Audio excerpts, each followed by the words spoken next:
Hi hello வணக்கம். இது உங்கள் சிவி ஜோன். எல்லாரும் எப்படி இருக்கீங்க? காலை வணக்கம் டு ஆல். ஸோ இன்றைக்கி பார்த்தீங்கன்னா 15வது வாரம், அதாவது ஃபினாலே வாரத்தோட சூப்பரான அன்அஃபிஷியல் ஓடிங்ஸாக பார்க்க போகிறோம். அதுக்கு முன்னாடி உங்களுக்காக ஒரு சிறப்பு சலுகை கொடுக்க போகிறேன். என்னென்னா, நம்மளோட சேனலை சப்ஸ்கிரைப் பண்ணுங்கள், அந்த லைக் பட்டன் தட்டி விடுங்க. ஏன்னா இந்த வாரம் தான் உங்களால் இதெல்லாம் பண்ண முடியும். அதுக்கப்புறம் பார்த்தீங்கன்னா வேறு கண்டென்ட் வந்துடும்.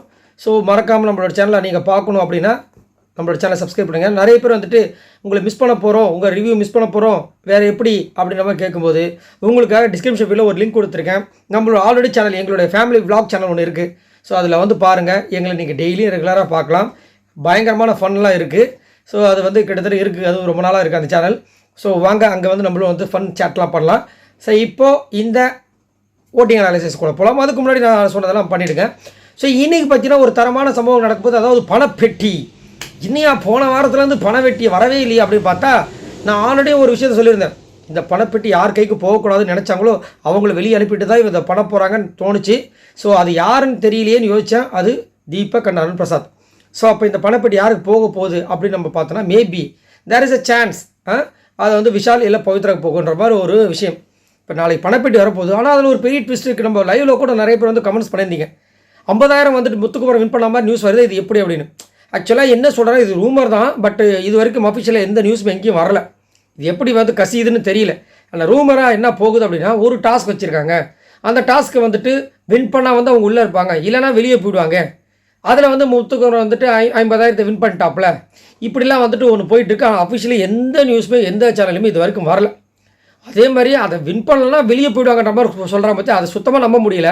ஏன்னா அந்த மாதிரிலாம் வந்துட்டு ரிஸ்க்கான டாஸ்க்காக வெறும் 50,000 ரூபாய்க்காக வந்துட்டு ரிஸ்க் வச்சு அதை வின் பண்ணால் நான் உள்ளே இல்லைனா வெளியே, அதெல்லாம் பண்ணுறதுக்கு வாய்ப்பு கிடையாது. ஸோ இது முற்றிலும் ரூமர்ஸாக இருக்க வாய்ப்பு இருக்குது. ஆனால் நாளைக்கு பணப்பெட்டி வரப்போகுதுன்ற மாதிரி சொல்லியிருக்காங்க. அதை பற்றி நம்ம இன்னும் அஃபிஷியலாக வந்துச்சுன்னா உங்களுக்கு அப்டேட் பண்ணுறேன், சரிங்களா? அதேமாதிரி முத்துக்குமார்லாம் பணப்பெட்டியில் எடுத்துகிட்டு ஓடலை, சரிங்களா? ஒரு சில பணப்பெட்டி எடுத்துகிட்டு போயிட்டு வரமே அப்படிலாம் சொல்கிறாங்க. அதே மாதிரி ராஜு பிக் பாஸ் வீட்டுக்குள்ளே வரப்போகிறதா நியூஸ் வந்திருக்கு. லாஸ்ட்லியாக வரப்போகிறதா நியூஸ் வந்திருக்கு. இவங்க 2 பேரில் யாருக்கு நீங்கள் யாரோட பிக்கெஸ்ட் ஃபேன்ன்றதை மறக்காமல் கமெண்ட் பண்ணுங்கள். எனக்கு ராஜு ரொம்ப பிடிக்கும். ஆஸ் ஏ கேமரா இல்லை, அவருடைய என்டர்டெயின்மெண்ட்டுக்கு நான் பெரிய அடிமை அப்படின்னு சொல்லலாம். ஏன்னா அவர் இருக்கிற சீசனில் நான் சிரித்த நாட்கள் வந்துட்டு, அதாவது சிரிக்காத நாட்கள் ரொம்ப கம்மி. சிரித்த நாட்கள், ரசித்த நாட்கள், அந்த மாதிரி சீசனில் எந்த சீசனில் நடந்ததில்லை, அந்த மாதிரி ஒரு சிரிப்பு நான் சிரிச்சிருக்கேன். ஸோ எனக்கு ரொம்ப ரொம்ப ஃபேவரட். ஸோ அந்த மாதிரி விஷயங்கள் நடக்க போகுது. அதுக்கப்புறம் பார்த்தீங்கன்னா இன்றைக்கி ஒரு சம்பவம் நடந்துச்சு நேற்று. என்னென்னா, பிக் பாஸ் வந்து நான் தான் சொல்லியிருந்தேன்ல, இந்த எக்ஸ் கண்டஸ்டன்ட் நாக் அவுட்டுன்னு ஒன்று வச்சுருக்காங்களே, இது ஃபுல்லாக ப்ராங்காக தான் இருக்கும். அது மாதிரி நடக்க வாய்ப்பே இல்லை. அது எப்படி இவ்வளோ நாள் கஷ்டப்படுவாங்களாம், அண்ட் இவங்க வந்து திடீர்னு வந்துட்டு இது காத்திருந்தவன் நேற்று ஏதோ ஒன்று சொல்லுவாங்க, அந்த மாதிரி இருக்கு. அப்போல்லாம் நடக்க வாய்ப்பு இல்லைன்னு சொல்லியிருந்தேன். அதே மாதிரி நேற்று வந்துட்டு முடிவை சொல்கிறாங்க. என்ன முடிவான், நீங்கள் தோத்துட்டீங்க எக்ஸ் கண்டஸ்டன்ஸ், இவங்க வின் பண்ணிட்டாங்களாம். இந்த ரிசல்ட் தான் எங்களுக்கு தெரியுமே. சரி, எனக்கு என்ன ஒரு வருத்தம்னா, அவங்களையே இந்த மாதிரி பகடக்காயை யூஸ் பண்ணாங்க. இவங்களுடைய போதைக்கு அவங்க ஊருக்காவான்ற மாதிரி, அதாவது அந்த டிஆர்பி இன்க்ரீஸ் பண்ணுறதுக்கு இவங்களுக்கு இது மாதிரி ஒரு டாஸ்க்கை கொடுத்து, அவங்களும் இதில் எப்படியாவது நம்ம வின் பண்ணணும், யாருக்காவது ஒருத்தருக்கு ஒரு இடம் கிடச்சுன்னு சொல்லிட்டு அவங்களும் வன்மத்தை கக்கி என்னென்னமோ பண்ணி கடைசியில் 3 நாமம் தான் ஆச்சு. ஸோ ரொம்ப ஃபீல் பண்ணார் ஃபேட்மன். இதை பற்றி உங்களுக்கு என்ன தோணுதுன்றது சொல்லுங்கள். அவங்களுக்கு மட்டும் ஏன் ஓரம் வச்சுறேன், இப்போலாம் வரவங்களாம் ரொம்ப ஜாலியாக வந்திருக்கா, அதே மாதிரி அவங்களும் ஜாலியாக வந்துட்டு போயிருப்பாங்கள்ல. அதுக்கப்புறம் பார்த்தீங்கன்னா நம்மளுடைய முத்துக்குமரன் இந்த சீசன் 8 வின் பண்ணுவாரா வின் பண்ண மாட்டாரா அப்படின்னு நிறைய பேர் வந்து கமெண்ட்ஸ் பண்ணுறீங்க.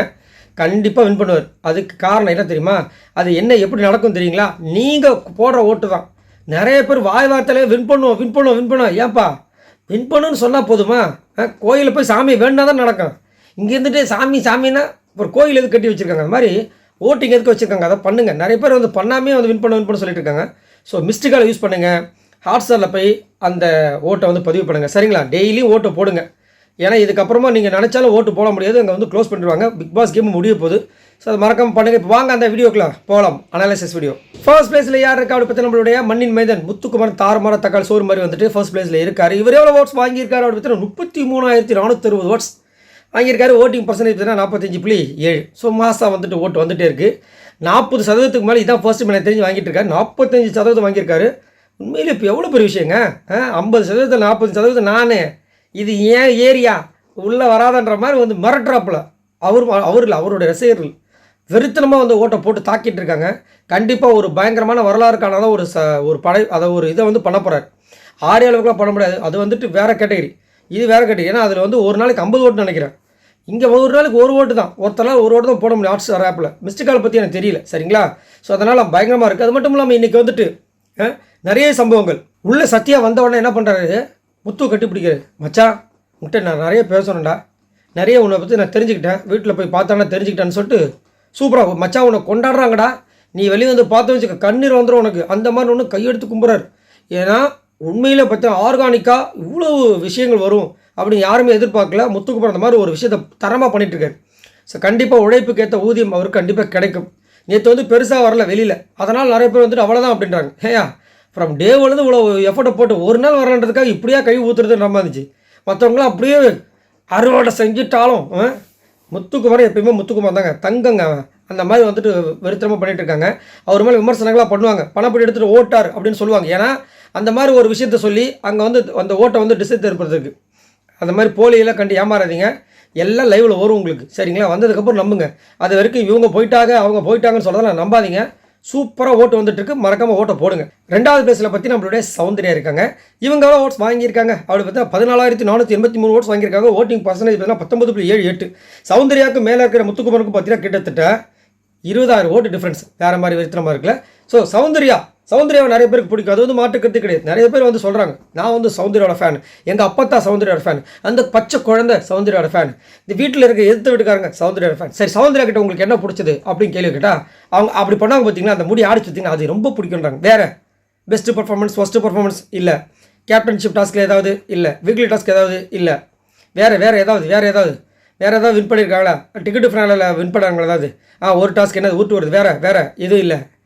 அப்புறம் என்ன நீங்கள் சொல்ல வரீங்க? ஒருத்தங்க மண்டே இப்படி ஆட்டினா நீங்கள் ஓட்டு போட்டுருவீங்க, அவங்களுக்கு வந்து டைட்டில் கொடுத்துடணும். இதெல்லாம் கொஞ்சம் ஓவராக இல்லை. அப்போ 106 நாள் ஒருத்தங்க வந்து மண்டே ஆடிட்டு போனால் நீங்கள் விட்டுருவீங்க. என்னையே நடக்குது எனக்கு புரியல. எனக்கு பிக் பாஸ் கேம் எதை நோக்கி போய்கொண்டு இருக்கிறது எனக்கு ஒன்றுமே புரிய மாட்டுது.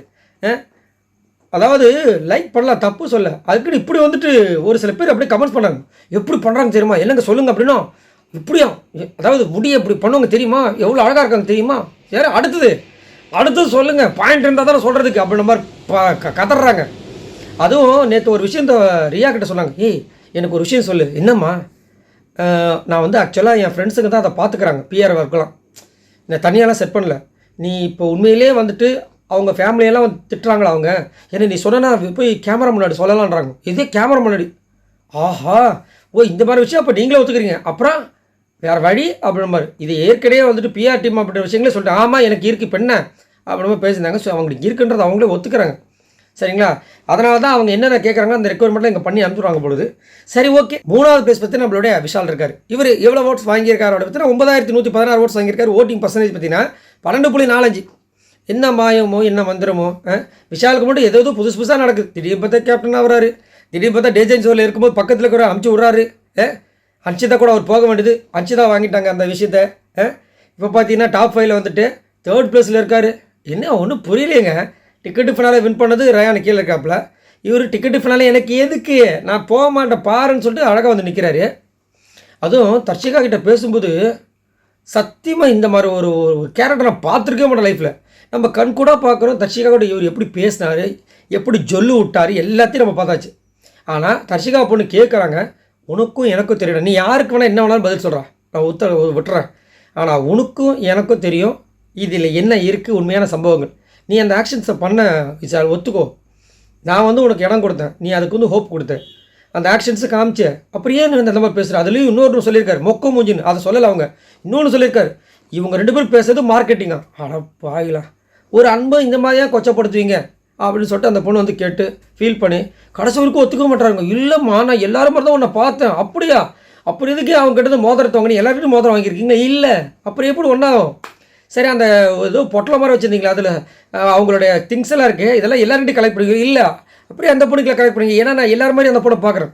என்னடா இது, எல்லாரும் மாதிரி பார்த்தா எல்லாருக்கிட்டையும் வாங்கினால? இல்லை, வாங்க மாட்டேன், ஏன்னா எனக்கு ரொம்ப பிடிக்கும் அந்த பொண்ணை. அப்போ எல்லாரையும் பிடிக்குமா? இல்லை, இந்த பொண்ணு தான் பிடிக்கும். அப்போ எல்லாரும் மாதிரி நான் ட்ரீட் பண்ணுற சொல்கிறீங்க. இதில் வேறு சாச்சனா கிட்ட ஒரு விஷயத்த சொல்கிறேன், என்னன்னா என்னை இப்போ எல்லாருமே இப்படி செய்கிறாங்களே, இது எதுக்கு தெரியுமா, எதுக்குன்னு கேட்குறாங்க. எல்லாம் இதுக்கு தான் அப்படின்றாங்க. இதுக்குத்தானா?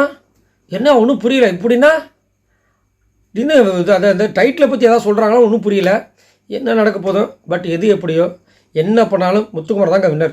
4வது பேஸ் பற்றி நம்மளுடைய ஜாக்லின் இருக்காங்க. இவங்க ஓட்ஸ் வாங்கியிருக்காங்க அப்படி பார்த்தீங்கன்னா 7,640 ஓட்ஸ் வாங்கியிருக்காங்க. ஓட்டிங் பர்சன்டேஜ் பார்த்தீங்கன்னா 10.43. ஜாக்லின் கண்டிப்பாக கொடுமையான விஷயம் 4வது பேஸில் இருக்கிறது. கண்டிப்பாக அவங்க ரன்னராக வர வேண்டிய ஒரு ஆள். அது மட்டும் இல்லாமல் காலையிலேருந்து வலை வீசி தேடும் ஏதாவது ஜாக்லின் பேசுவாங்களோன்னு பேசவே இல்லை. சரி ஜாக்லின் பற்றி ஏதாவது சொல்லுவாங்கன்னு ஒரு இடத்துல சுனிதா மட்டும் சொன்னாங்க. அதுவும் பெருசாக இல்லை, சௌந்தர்யா பக்கம் போயிட்டாங்க. வேறு ஏதாவது பண்ணாங்களா கேட்டிங்கன்னா நல்லா ஃபன் பண்ணாங்க, நல்லா ஜாலியாக இருக்காங்க, வேறு லெவலில் என்ஜாய் பண்ணுறாங்க. முத்துக்குமரன் அங்கங்கே சீண்டிகிட்டு இருந்தாங்க. ஆனாலும் எனக்கு என்ன ஒரு இதுனா, இது வரைக்கும் மிஸ்ட்ரி மேக்கர் மாதிரி வந்துட்டு ஃப்ரம் டே ஃபஸ்ட் வீக்லேருந்து இப்போ வரைக்கும் நாமினேஷன்ஸில் வந்துட்டாங்க. அப்படின்னும்போது அது மட்டும் இல்லாமல் அவங்க நிறைய சம்பவங்கள் பண்ணியிருக்காங்க. பெஸ்ட் பர்ஃபார்மன்ஸ் நிறைய வாட்டி வாங்கியிருக்காங்க. கேப்டனுக்கு வந்துட்டு ஒரு வாட்டி இதில் வந்தாங்க. ஸோ இந்த மாதிரி விஷயங்கள் இருக்கும்போது கண்டிப்பாக இவங்களாம் வந்து ரன்னராக வரணும். ஏன்னா அங்கே இருக்கிறவங்களோட நல்ல ஒரு திறமையை கொடுத்துருக்காங்க. பட் மக்கள் ஓட்டு போட மாட்டாங்களா இல்லை இவங்க ஓட்டு வாங்கிக்க மாட்டாங்களான்னு தெரியல. 4வது பிளேஸில் இருக்காங்க, விஷாலை விட கம்மியாக. என்ன கொடுமையை எங்கே போய் சொல்கிறது. 5வது பிளேஸில் பார்த்து நம்மளுடைய பவித்ரா இருக்காங்க. இவங்க எவ்வளோ ஓட்ஸ் வாங்கியிருக்காங்க அப்படின்னு பார்த்தீங்கன்னா 4603 ஓட்ஸ் வாங்கியிருக்காங்க. ஓட்டிங் பர்சன்டேஜ் பார்த்தீங்கன்னா 6.29. இன்றைக்கி வந்து தர்ஷிகா வந்துட்டு நேற்று நம்ம பவித்ராவை பார்த்து செம்மையாக வந்து பொங்குறாங்க. நீ சொன்னதை நான் கேட்டுருக்கணும்டி, உன்னை தனியாக விட்டுருக்கூட, சாரிம்மா, என்ன மன்னிச்சிருமா, உன்னை மண்டானு கேட்டுக்கிறேம்மா, என்ன மன்னிச்சிரு அப்படின்றாங்க. ஏம்மா அவ்வளோ டென்ஷனாக வரீங்க, என்ன ஆச்சு? இல்லைங்க, அவங்க நிறைய வாட்டி சொன்னாங்க என்கிட்ட, நான் தான்மா கேட்டுக்கல, நான் தான் தப்பு பண்ணிட்டேன் அப்படின்றாங்க. விட்ரி, நான் தான் தப்பு பண்ணேன், நீ உங்கள் கேமை தான் விளாண்ட, நான் தான் ரொம்ப ஓவராக டூ மச் எக்ஸ்பெக்ட் பண்ணிட்டேன். இல்லை, நீ சொல்கிறத நான் கேட்டிருந்தானே நேரம் நான் வீட்டில் இருந்திருப்பேன், நான் கேட்காதான் வெளியே போட்டேன், உன்னை தனியாக விட்டேன், என்னை மன்னிச்சிரு, ஐ லவ் யூ, உனக்கு தெரியல நான் எவ்வளோ உன் மேலே அன்பாக இருக்கேன்னு. அதே மாதிரி உன்னை பற்றி இது வரைக்கும் நான் பின்னாடி பேசவே இல்லை, பேசியிருந்தால் தப்பாக நினச்சிக்காதம்மா, நான் பேசிக்க மாட்டேன் சொல்கிறேன், இருந்தாலும் சொல்கிறேன். அவங்க என்ன சொல்லி ஃபீல் பண்ணி அழுகுறாங்க. ஒரு வாட்டி நான் வந்து நாமினேஷன்ஸ் வரும்போது என்ன தெரியுமா சொல்லுங்க, வெளியே நீ போயிடுவோன்னு சொல்லுவாங்க, ஆனால் நான் இங்கே வந்து நிற்கிறேன் பாரு, எவ்வளோ கஷ்டமாக இருக்கணும், நீ தான் இன்னும் காமிச்சிட்டே சாதிச்சிட்டமா அப்படின்றாங்க. பட் நிறைய பேர் என்ன தெரியுமா, எங்களை சோதிக்காதீங்கன்றாங்க. அவங்க சாதிக்கிறாங்களோ இல்லையோ எங்களை சோதிக்கிறீங்க. ஏன்னா மஞ்சரி, தீபக், அருண் பிரசாத் இவங்கெல்லாம் பயங்கரமாக பர்ஃபார்மன்ஸ் பண்ணிட்டு அவங்க வெளியே போயிட்டாங்க. ஆனால் இந்த அழகான இந்த குத்துக்கள் மாதிரி இருக்கிற பவித்ரா மட்டும் உள்ளே இருக்காங்க. என்னையா ஒன்றும் புரியலப்பா, எல்லாம் மச்சம் வேணும். 6வது பிளேஸ் பற்றி நம்மளுடைய ரயான் இருக்கார். இவர் எவ்வளோ ஓட்ஸ் வாங்கியிருக்காரு அப்படின்னு பார்த்தீங்கன்னா 3917 ஓட்ஸ் வாங்கியிருக்காரு. ஓட்டிங் பர்சன்டேஜ் பார்த்தீங்கன்னா 5.35. இப்படி ஓட்டை வாங்கிக்கிட்டு இவருக்கு டைட்டில் வேணுமா, எவ்வளோ ஒரு மனப்பால் பாருங்க இவருக்கு. இதில் வேறு வந்துட்டு மேஜிக் நடக்கும். என்ன மேஜிக் அவருக்கு நடக்கும்? அழகாக வந்து மண்டே கழுவுற நேரத்தில் சொன்னாங்க, பணப்பட்டி வந்து எடுத்துகிட்டு போங்க. ஓ, டாப் 5ல் நான் எவ்வளோ கஷ்டப்படுறதும் எனக்கு தான் தெரியும். அதே மாதிரி ஒரு மேஜிக் வந்து நான் டைட்டில் வினராக வந்தால் இல்லை கசக்குதா, 50 லட்சம் சும்மாவா அப்படின்னு கேட்குறாரு. அது சரிங்க, நீங்கள் அப்படி என்ன பர்ஃபார்மன்ஸ் பண்ணீங்க, உங்களுக்கு இந்த 50 லட்சம் இந்த ட்ராஃபிக்காக வெயிட் பண்ணுறீங்க, இதுங்க டிக்கெட்டு ஃபினாலில் என்ன பணம் பார்த்தீங்களா இல்லையா? டாஸ்க் பீஸ்ட்டு சரிப்பா, டாஸ்க் பீஸ்ட் தான், அதுக்கப்புறம் என்ன அது போதாதா அப்படின்றாரு. ஒரு வாரத்துக்கா? ஏன் ஃப்ரம் டே ஒன்லேருந்து ஒருத்தன் வந்து நாயா பேய மாடு மாதிரி உழைச்சிட்டு உட்காந்து ஒருத்தன் வந்து வேலை செஞ்சுட்ருக்கேன், அவனே வந்துட்டு கிடைக்குமோ கிடைக்காம பதறிட்டு இருக்கேன். நீங்கள் என்ன மேஜிக் மேலே நம்பிக்கிட்டு இருக்கீங்க? தக்காளி மேஜிக் மேலே நம்பின விஷயத்த உங்கள் மேலே வச்சுருந்தே நேரம் எங்கேயோ வந்திருப்பீங்கயா அப்படின்ற மாதிரி நிறைய பேர் வந்துட்டு கருத்து தெரிவிக்கிறாங்க. பட் இருந்தாலும் அவர் வந்துட்டு கன்னிப்பெண்கள் கூட தான் வந்து கண்ணன் மாதிரி சுற்றி வந்திருக்கு. நானும் பார்க்குறேன், காலையிலேருந்து யார்கிட்டையாவது போய் ஜென்ஸ் கூட உட்காருவாருன்னு, கன்னிப்பெண்கள் கூட தான் உட்காருன்னு சொல்லிட்டு ஒத்த காலம் நிற்காரு. சாரி, ஒன்றா உட்காந்தா பேசிகிட்டு இருக்காப்புல. நைட்டு முடியறதுக்கு முன்னாடி லைவில் பார்க்குறோம், அப்பயும் வந்து கேர்ள்ஸ் கூட தான். அவ்வளோ ஆசை அவருக்கு, ஜாலியாக இருக்கார். சரி, ஓகே, எத்தனை நாள், 5 நாளைக்கு, ரைட். ஸோ இவங்க எல்லாரும் மொத்தமான ஓட்ஸ் இது வரைக்கும் பார்த்தீங்கன்னா 72,219 ஓட்ஸ் வாங்கியிருக்காங்க. ஸோ இந்த வாரம் பணப்பெட்டியோடு ஒருத்தங்க போக போகிறாங்க. ஆனால் அந்த பணப்பெட்டியில் ஒரு ட்விஸ்ட் இருக்காமல் இந்த மாதிரி விஷயங்கள்லாம் சொல்லிட்டு இருக்காங்க. ஸோ நாளைக்கு அதை நான் அப்டேட் வந்துச்சுன்னா கண்டிப்பாக நான் உங்களுக்கு ஷேர் பண்ணுறேன். ஸோ நீங்கள் சொல்லுங்கள், இந்த பணப்பெட்டி யார் எடுத்துகிட்டு போகணும்? லாஸ்ட்டாக இருக்கிற ரயானா, ஏன்னா ரயான் அதை பற்றி சொல்ல, ஆனால் ஃபினாலில் தான் இருக்க போகிற சொல்லிட்டாரு. பவித்ராவா, விஜய் விஷாலா, இவங்க 2 பேர் தான் யாரோ எடுக்க போகிறாங்கன்ற மாதிரி தோணுது. உங்களுக்கு என்ன தோணுது? இவங்க 2 பேர் எடுக்கணுமா, இல்லை இவங்களை தவிர்த்து ஒருத்தர் எடுக்கணுமா? யாருன்றதை மறக்காமல் கமெண்ட்ஸ் பண்ணுங்கள். இந்த வீடியோக்கு லைக் தட்டி விடுங்க. நான் அடுத்த ஒரு சூப்பரான வீடியோ சந்திக்கிற வரைக்கும் பாய் நண்பர்களே.